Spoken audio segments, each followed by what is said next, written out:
All right. We are back here at Song of the Day, coming to you from the Rock Cave as usual. I'm your host, Mark Pierce. We're back at it Monday morning.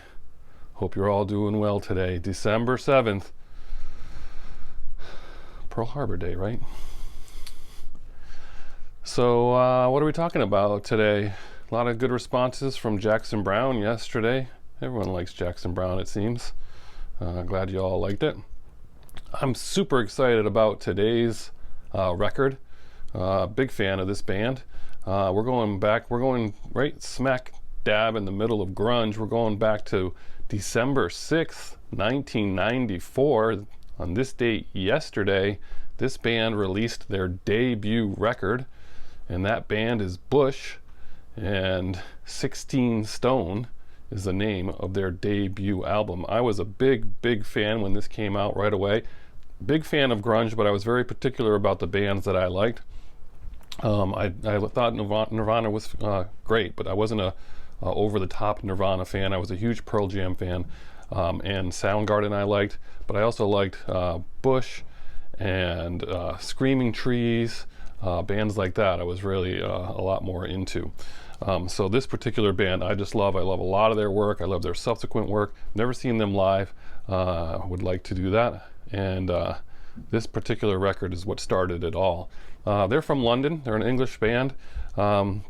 This record went to number 4 in the United States. Sold 6 million copies. They sold 10 million copies of their records in the 1990s in the United States and 20 million worldwide. So they're one of the more popular bands of the 1990s. Interestingly enough, they were not nearly as popular in the UK. They just did not pick up on grunge. They were over grunge pretty early. They were very much in the middle of Brit pop, and so they are not really big over there. They did break up from 2002 to 2010, and then they got back together.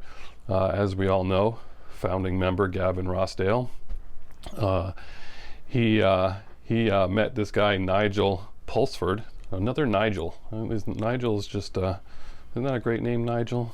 That must be like John or something in the UK.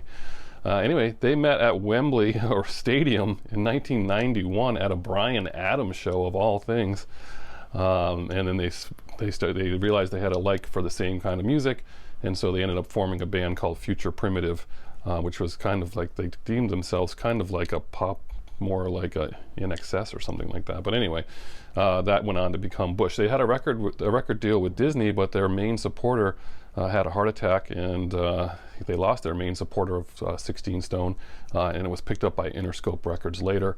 Once that was the case, they sent the record to K-Rock, and as K-Rock does, they make people famous, and they started playing Everything Zen, and it took off from there.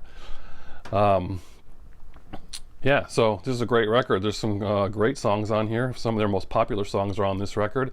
Come Down, Glycerine, Little Thing, Everything Zen, and then there's our song of the day. Now, Everything Zen was the first song that was out. It's the one that made me listen to this record. It very easily could have been song of the day today. That's a really great song. But when I think about the song that I play the most on this record, it is by far Machinehead. This record just gets me going. This song is just a good one for a Monday morning. It'll just get your blood pumping. So we've got Machinehead by Bush, and that's your song of the day. Love Bush, love this song. So enjoy it. Tell me if you've seen them in concert. We'd love to hear if that's the case. But that's your Monday song of the day. We got a lot of good stuff coming this week. So stick with me. And as usual, I'll catch you on the flip side.